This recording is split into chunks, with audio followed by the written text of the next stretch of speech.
welcome to my channel on the best of fantasy. Today it's time for another SPFBO finalist review. In this case, it will be a rival most Vial by R.K. Ashwick, which I believe is part of a series but functions perfectly as a standalone, and there will be no spoilers in this review. So those of you who are or were D&D players can probably recall campaigns where your adventuring party had to stop in a town or a village in order to restock supplies, perhaps get a hold of a potion, or just relax in an inn or something of that nature. You probably met some occasionally colorful and memorable non-player characters, such as the shopkeepers that supply you. In Arrival Most Vile, the non-player characters are the adventurers, and the shopkeepers take center stage. Arrival Most Vile takes its clever name from the rival potioneers that are its two protagonists and POVs. It is a queer romantic fantasy with lots of charm and lots of cozy. With prose that is polished and very modern, it is a light read with a fairly predictable plot.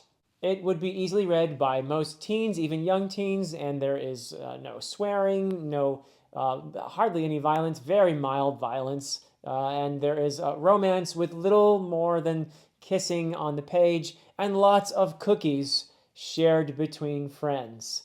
Among the cast of orcs and elves and gnomes and assorted humans, you have the curmudgeonly potioneer Ambrose, a half-elf, and he is certainly, in my opinion, the most well-realized of the characters in the book.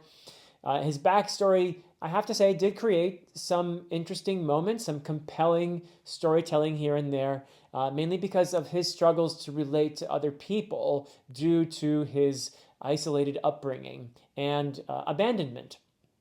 His titular rival, Eli, is a human and is also a restless but charming soul seeking the right dream. When a combined commission throws the two of them together, sparks fly in more than one way. For me, to be honest, the stakes in the story were pretty low, and I never felt terribly invested because I almost always knew where the pretty light plot was going to go. I'm probably not the ideal audience for this sort of book. Not my cup of tea, though there was lots of tea in the story. But I've been trying to set aside my own curmudgeonly biases while assessing this book. And I do actually think this would be a great read for someone who is looking for a cozy, easy read.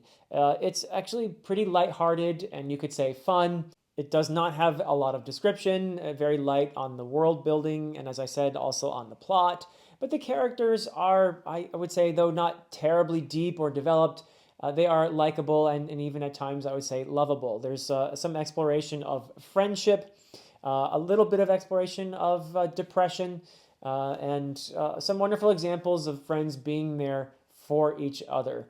Another reason why I feel like I have to set aside my own biases is that I definitely have a preference myself for fantasy that uses prose that summons a different world for me. And as I said, the prose dialogue here is very modern, very colloquial. So you have characters saying, "What's up, my dude?" and that kind of thing. But as I said, I'm sure that that sort of thing is going to work well for lots of readers of modern fantasy. So I do have to give this thing a score, and that is never the fun part for me, but I'm trying to weigh all the pros and cons here, and for me, a 1 to 2, this is in a scale of 10, a 1 to 2 is a book that is very, very flawed and really should be worked on a whole lot more before being published. A 3 to 4 is a book that is also flawed, but I can see its virtues emerging. A 5 to 6 is a book that is really quite good and polished and is an enjoyable read, whereas a 7 to 8 is a book that is actually impressive in some form, and a 9 to 10 is a brand new favorite for me. So That being said, for me, I think A Rival Most Vile is a solid 7, a book that really does some things well. The prose is quite polished. You will have to look very hard to find any errors there. And I think it accomplishes what it sets out to do, which is to be a cozy romantic fantasy. And I think there are a lot of people out there who probably would enjoy this read. So a solid 7 for me. And that is it for me for now. Until next time.